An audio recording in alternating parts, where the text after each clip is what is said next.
Assalamualaikum warahmatullahi wabarakatuh. Saya Rifa Irhamni dari Prodi PGMI. Saya akan memaparkan materi ilmu tauhid karya Imam Al-Maturidi. Selanjutnya di sini kepada poin pertama yaitu pendahuluan. Di sini tertulis bahwa buku Kitab At-Tauhid karya Imam Al-Maturidi merupakan salah satu karya klasik yang membahas tentang akidah Islam secara mendalam, terutama dalam konteks tauhid atau keesaan Allah. Buku ini berisi pemahaman rasional tentang akidah yang berpijak pada dalil-dalil nakli, Al-Qur'an dan hadis serta dalil-dalil akli yaitu akal. Nah, selanjutnya di sini ada pokok-pokok materi dalam Kitab Tauhid Imam Al-Maturidi. Tauhid adalah inti ajaran Islam yang menegaskan bahwa Allah adalah satu-satunya Tuhan yang berhak disembah. Imam Al-Maturidi menjelaskan bahwa keesaan Allah dapat dibuktikan dengan yang pertama ada dalil nakli yaitu wahyu. Wahyu di sini adalah ayat-ayat Al-Qur'an yang menegaskan keesaan Allah. Yang kedua ada dalil akli yaitu akal, yaitu alam semesta dan segala ciptaan menjadi bukti adanya Sang Pencipta yang esa. Terus menurut Al-Maturidi, tauhid tidak hanya berarti meyakini bahwa Allah itu satu, tetapi juga meliputi yang pertama ada tauhid rububiyah, meyakini bahwa Allah adalah salah satunya pencipta, pemelihara, dan pengantar alam semesta. Yang kedua ada tauhid uluhiyah, yaitu meyakini bahwa Allah adalah satu-satunya yang berhak disembah. Yang ketiga ada tauhid asma wa sifat, yaitu meyakini bahwa Allah memiliki nama-nama dan sifat-sifat yang sempurna. Selanjutnya ada hubungan akal dan wahyu dalam akidah. Salah satu ciri khas pemikiran Imam Al-Maturidi adalah pentingnya akal dalam memahami akidah. Namun, ia menegaskan bahwa akal harus digunakan dalam batas-batas yang ditetapkan oleh wahyu. Al-Maturidi menolak pandangan Mu'tazilah yang mengutamakan akal di atas wahyu, dan menolak pula pandangan Jahmiyah yang menolak penggunaan akal sama sekali. Menurut Imam Al-Maturidi, yang pertama akal dapat digunakan untuk mengenal Allah dan membuktikan keberadaannya.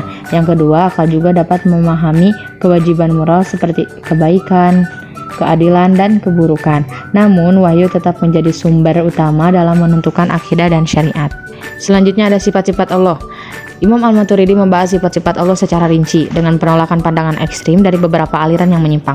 Yang pertama, ia menolak pandangan Jahmiyah yang meniadakan sifat-sifat Allah. Yang kedua, ia juga menolak pandangan Mujassimah yang menyamakan sifat Allah dengan makhluk.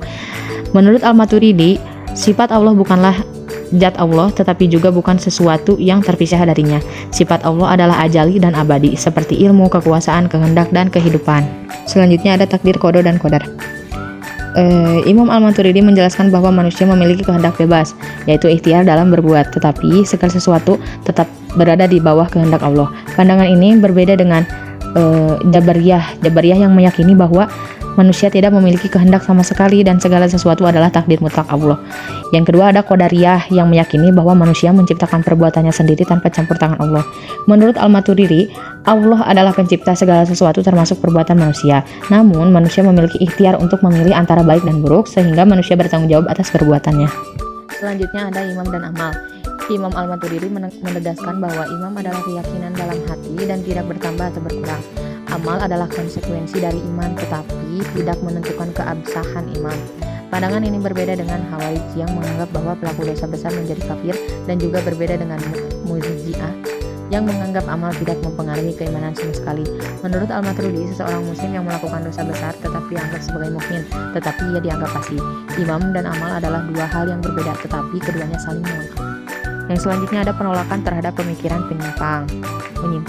Imam Al-Maturidi banyak menolak pandangan dari berbagai aliran sesat seperti Mu'tazilah, yaitu yang terlalu mengandalkan akal dan menolak sifat-sifat Allah. Yang kedua ada Jahmiyah, yaitu yang menolak semua sifat Allah dan menyamakan Allah dengan makhluk.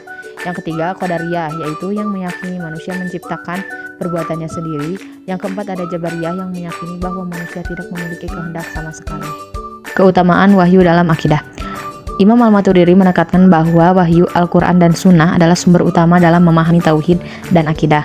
Yang pertama, akal digunakan untuk memperkuat pemahaman terhadap wahyu, bukan menggantikannya. Yang kedua, segala yang bertentangan dengan wahyu harus ditolak, meskipun tampak logis menurut akal manusia. Yang terakhir ada kesimpulan.